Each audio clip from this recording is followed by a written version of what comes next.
हुआ चतरा आजसू पार्टी कार्यकर्ता सम्मेलन में पार्टी सुप्रीम सह झारखंड सरकार के पूर्व उप मुख्यमंत्री सुदेश महतो ने कार्यकर्ताओं को किया संबोधित।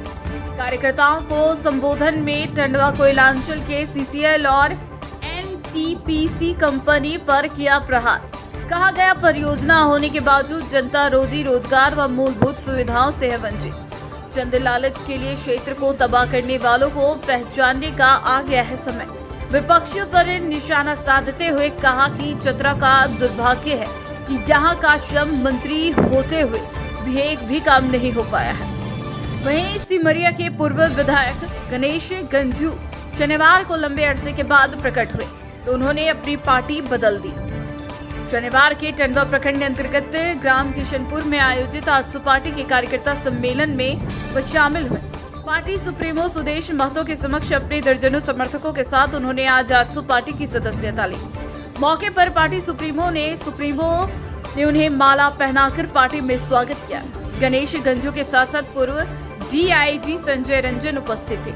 इस मौके पर गणेश गंजू ने कहा कि मैं शपथ लेता हूं कि अब जब तक रहूंगा आजसू पार्टी में ही रहूंगा। पूर्व विधायक ने कहा कि 2014 से लेकर 2019 तक इस क्षेत्र का प्रतिनिधित्व किया, जहां जनता के हर सुख दुख में भागीदारी निभाई। अपने कार्यकाल के दौरान सड़क दुर्घटना के मृतक को 11 लाख रुपए का मुआवजा दिलाने का काम किया, अब लागू नहीं है। उन्होंने कहा कि वह जमीन से जुड़े हुए हैं, अब वे आजसू पार्टी के बैनर तले आम लोगों के लिए आवाज उठाने का काम करेंगे। बताते चले कि लावालौंग निवासी गणेश गंजू वर्ष 2014 से 19 तक सिमरिया विधानसभा के विधायक रहे हैं। झारखंड विकास मोर्चा से चुनाव जीतकर विधायक बने थे, बाद में भाजपा में शामिल हो गए थे। वर्ष 2019 के चुनाव में भाजपा ने उन्हें टिकट नहीं दी, उसके बाद वे सिमरिया के राजनीति से दूर चल रहे थे। नहीं, कई लोग आज शामिल हुए हैं, पूर्व विधायक जी भी आज शामिल हुए हैं। तो निश्चित रूप से जब लोग पार्टी से जुड़ते हैं तो पार्टी का कारवां तेजी से आगे बढ़ता है।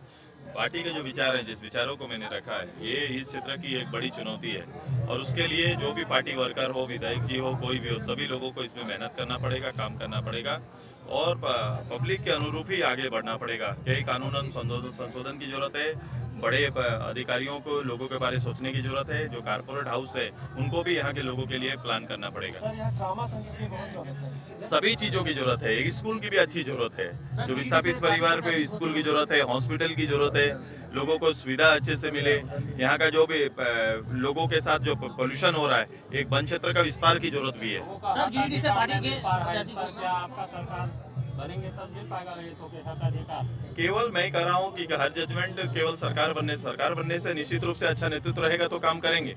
ये विश्वास के लिए पार्टी काम कर रही है, लेकिन छोटे ऐसे छोटे अखाड़े हर जगह तैयार होंगे और वहां पर जब तक रीजनल लोग, छोटे लोग जागेंगे नहीं और चीजों पर अपना तर्क बड़ा नहीं करेंगे, तब तक हम उनकी रक्षा करना मुश्किल है। घर परिवार के बीच से ये कोई व्यक्ति थोड़ा अलग हो जाता है और कहीं ना कहीं कंपनीज के फेवर में काम करना प्रारंभ करता है और कंपनियां आर्थिक रूप से मजबूत होने के कारण उनको रोजगार का 1, 2, 5 परिवार को रोजगार का बहाना देकर पूरे गांव को तोड़ देती है। टंडवा कोयलांचल ने रईतों के जमीन को फर्जीवाड़ा करके बाहरी लोगों करवाए हैं क्या? इसलिए ये बेसिक नापी होनी चाहिए, बेसिक नापी अभी होना चाहिए कि जो लोग आप आओ यार, लास्ट में करो, मैं बीच में क्यों घुस रहे हो जब एक बेसिक बातें हो रही है।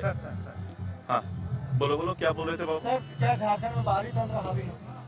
नहीं, विचार तंत्र से कुछ नहीं होगा, यह देश कॉमन है, कोई दिक्कत नहीं है, लेकिन विचार लोकल होना चाहिए, विकार लोकल होना चाहिए और उसका अधिकार भी उसी तरह से होना चाहिए। जब सक्षम लोग नीचे होंगे, घर गांव में होंगे, तो उनके लिए अवसर देना चाहिए। यहाँ के रईतों का जमीन का फर्जीवाड़ा किया जा रहा है सर। ये बिल्कुल इस तरह से होगा। हजारीबाग में देखे होंगे कि एक केस आया है, जो एनटीपीसी का मामला एक बड़ा आया है और उस पर अभी भविष्य करना होगा। कभी कभी अधिकारी लोग ऐसे जगह पे आने के बाद खुद को शासक मान लेते हैं और वो कहीं ना कहीं एक जमीन को 3 तरह के दर्शाते हुए लोगों के साथ और लोगों की जमीन के साथ खिलवाड़ करते हैं। एक जमीन एक बड़ा मुद्दा है, मैंने कहा कि अभी भी जमीन के अंदर आप खतियानी रूप से, हमारा बाप दादा के खतियान पर चीजें चल रही है, भूमि का ट्रांसफर नहीं हुआ है। जब तक लैंड रिफॉर्म नहीं करेंगे, अभी ये नियम जब तक नहीं बनाएंगे, तब तक हम परिवार, हमारा कोर्ट कचहरी में कौन जा रहे हैं? परिवार के लोग जा रहे हैं, आपस में भाई जा रहे हैं। ये सबसे बड़ा बोलोगे कि कोई बड़ा चुनौती क्या है? तो ये लैंड रिफॉर्म इस प्रदेश के अंदर होना है। अब मनवा आपके टोकरी एक गांव है सर। आपका सुनेंगे यार। सर हाँ। मनवा टोकरी एक गांव है सर, उसके चारों ओर माइनिंग किया गया सर। मैं वहाँ देखा के आते आबादी समय, मैं देखा अभी भी गांव बस रहे हैं। अब ये बताओ यहाँ का डीएम, यहाँ के जो भी पदाधिकारी हैं, जो पोल्यूशन पदाधिकारी, आप बोलो वहाँ के लोगों का उनके साथ मानवीय अन्याय हो रहा है कि नहीं? जो लोग वहाँ जी रहे हैं, अगर उनके मुआवजा हो गया, वो नहीं शिफ्ट कर रहे हैं, तो उनकी बेसिक कठिनाई क्या है? इनके साथ संवाद करें। आगे एक डीएम रहते थे, एक कई जिला, तब जिला इतना बड़ा नहीं था, एक हजारीबाग के ही होते थे, तो सारे चीजों के निपटारा के लिए गांव चले जाते हैं। आज बड़े जो अधिकारी हैं वो कभी भी अपने ऑफिस और अपने कार्यालय से बाहर नहीं निकलते, जबकि कोई भी डीसी होगा वो फील्ड ऑफिसर होता है। फील्ड ऑफिसर कितने बार भ्रमण करते हैं, छोटी छोटी समस्याओं के लिए आगे डीसी आकर गाँव में बैठते थे। ये परंपरा रहती थी, परंपरा बदला है और इस आचरण को राजनेताओं को अपने नेतृत्व में बदलना होगा। चतरा के लोग भूमि अधिग्रहण कानून 2013 में सांसद की बना, मांग इस बीच है, आपकी भी इसको सरकार कैसे रही, तो अब तक भूमि अधिग्रहण कानून 2013 को क्यों नहीं झारखंड में लागू किया गया? कहीं भी नहीं। झारखंड नहीं, भूमि अधिग्रहण देश के अंदर ही कहीं नहीं हुआ। हाँ। देश के अंदर ही नहीं हुआ। लेकिन ये राज्य सरकार का स्थानीय मैंने कहा नीति जो भूमि को लेके आज तीनों तक नहीं तीनों उसी के लिए सरकार आई, उसी वादे के साथ सरकार आएगी। मैंने बोला 3 प्रमुख फॉर्मूला, स्थानीय नीति, नियोजन नीति और विस्थापन नीति, तो तीनों पर 2013 काम से नहीं कर अब तक पाए। लागू नहीं होता। चतरा के लोग स्थानीय सांसद की मांग है सर, इसको कैसे देखते हैं? स्थानीय शासन मैंने पंचायत बना दिया है। 500 की आबादी में एक आपको एक मेंबर का चयन होना, स्थानीय शासन ही तो लाए हैं। सांसद सर, सांसद। मैं ये काम पार्टियों का होता है, ये मेरा काम नहीं है, पार्टी तय करेगी।